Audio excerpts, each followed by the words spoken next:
फिर पीछे पड़ गए मोहन भागवत जी के मुए मुजाहिंदू, केवल इसलिए कि उन्होंने सच कहा, वो सच जो हमसे छिपाया जा रहा है एक गहरे षड्यंत्र के द्वारा, वो सच जो नाना पाटेकर ने क्रांतिवीर में अभिव्यक्त किया था, अपना और अपने अनजान पड़ोसी के हाथ का खून मिलाकर, कि हिंदू का खून और मुसलमान का खून एक समान है, कि भारत के मुसलमानों के पूर्वज हिंदू थे।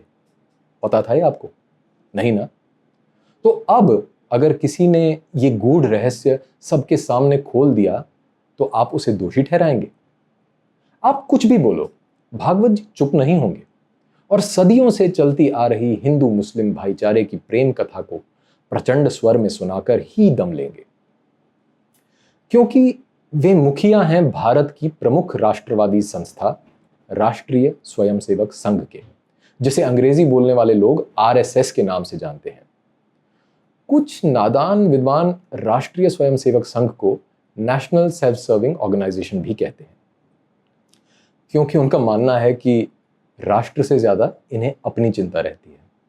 अब क्या ही कहें इन एसी कमरों में बैठे नकचढ़े विधर्मियों को, जिन्होंने मुंह खोलने से पहले सोचने के रिवाज को बढ़ावा दिया और जिनका जमीनी कार्य यानी ग्राउंड वर्क ना के बराबर है। तो वापस आते हैं मोहन भागवत जी के कथन पर। उन्होंने कहा कि यदि कोई ये बोलता है कि भारत में मुसलमान नहीं रहने चाहिए तो वो हिंदू है ही नहीं। इस प्रकार से उन्होंने हिंदू होने की सर्टिफिकेट बांटना भी चालू कर दिया है, वो भी निशुल्क।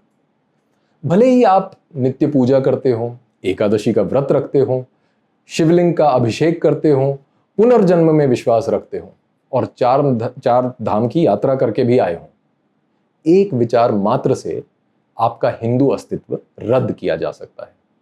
वोक भाषा में कहें तो you can be cancelled just like that. खैर, तो बात यह है कि आरएसएस की दृष्टि में भारतीय और हिंदू में कोई भेद नहीं है, यानी कि सभी हिंदू भारतीय हैं और सभी भारतीय हिंदू, और हिंदू और मुस्लिम का डीएनए तो एक है ही, इसलिए इस लॉजिक से सभी मुसलमान हिंदू हैं और सभी हिंदू मुसलमान। अच्छा, यही लॉजिक आगे ईसाइयों और सिखों पर भी लागू किया जाएगा और इस प्रकार से हिंदू मुस्लिम सिख ईसाई आपस में हैं भाई भाई। कमाल की बात यह है कि आरएसएस के सबसे प्रिय चाचा नेहरू के भी बिल्कुल यही विचार थे, क्योंकि इस बात से किसी को कोई आपत्ति तो हो ही नहीं सकती। इसलिए जो मीडिया में बकवास चलती है आरएसएस को लेके कि उनका उद्देश्य भारत को हिंदू राष्ट्र बनाना है, उस बात का कोई तुक ही नहीं बनता, क्योंकि भारत तो पहले से ही हिंदू राष्ट्र है। और केवल वे लोग इस बात से सहमति नहीं रखते जो एसी की हवा खाते हुए अपना दिमाग ज्यादा चलाते हैं, क्योंकि इन्होंने कभी ग्राउंड वर्क किया ही नहीं भाई। आगे भागवत जी ने गोमाता के प्रति सम्मान व्यक्त करते हुए ये कहा कि हम गाय की पूजा अवश्य करते हैं, पर हम उन हिंदुओं को भी कैंसिल कर देंगे जो गोरक्षा के नाम पे अन्य हिंदुओं को लिंच कर देते हैं। क्या कहा? हिंदू ही हिंदू को क्यों लिंच करेगा? अरे भूल गए कि सभी भारतीय हिंदू ही तो हैं। तो क्या हो गया कि लिंचिंग के नाम पे बीफ और चमड़ी माफिया वाले गौमाता की चोरी और हत्या पर पर्दा डाल रहे हैं। ये सब बोलकर हमें सदियों से चलती आ रही हिंदू मुस्लिम प्रेम कहानी में गब्बर सिंह जैसा खलनायक बनकर ही एंट्री मारनी है क्या? और फिर अंग्रेजी मीडिया का भी तो यही मानना है कि भारत लिंचिस्तान है। अंग्रेजी में बोल रहे हैं तो ठीक ही बोल रहे होंगे ना। अच्छा, आपको पता है जब कोई फॉर्म भरना हो तो रिलीजन के कॉलम में आरएसएस के नेता इंडियन लिखते हैं और अपने आप को सच्चा सेक्युलर बताते हैं।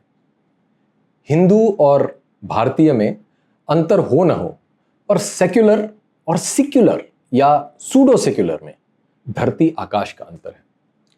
इसलिए रूढ़िवादी हिंदू धर्म, जिसे बाबा साहब जैसे महान अवतारों ने एक्सपोज किया था, उसके दो अंग शस्त्र और शास्त्र, दोनों से ही आरएसएस का कोई सरोकार नहीं है।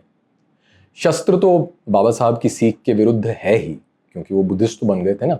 इसलिए मोदी जी ने हथियार कानून और सख्त कर दिए थे। जहां तक शास्त्र की बात है, आरएसएस का ग्रंथ है बाबा साहब के अनुग्रह से लिखा गया हिंदू संविधान, मतलब भारतीय संविधान, क्योंकि जैसा कि हम सब जानते हैं कि भारतीय शब्द का पर्यायवाची है हिंदू। इसलिए बाबा साहब के दिखाए गए पथ पर अग्रसर होके आरएसएस ने भारतीय मंदिरों में ब्राह्मणवादी कुरीतियों का अंत करने का बेड़ा उठाया है। चाहे वो शबरीमला हो या शनि शिंगणापुर या फिर दिवाली पर पटाखे फोड़ने की शर्मनाक प्रथा। अच्छा, तो सीताराम गोयल जैसे मुजाहिंदू आरएसएस की आलोचना करने में ही अपना सारा समय निकाल देते थे, जबकि उतने समय में कितना ग्राउंड वर्क हो जाता, कितने और संगठन बन जाते। बस कुछ 20 किताबें ही लिख पाए होंगे सीताराम जी, जिन्हें पढ़कर मुजाहिंदुओं की और नई पीढ़ियां तैयार होती रहती हैं, जिन्हें हिंदू और भारतीय होने में भेद दिखाई देता है, जिन्हें सेक्युलरिज्म से परेशानी है, जिन्हें न सबके साथ रहना है, न सबका विकास देखना है और न सब पर विश्वास करना है। बस यही हिंदू हैं जो भारतीय नहीं है, बाकी सब हैं, जैसे भागवत जी ने बताया था।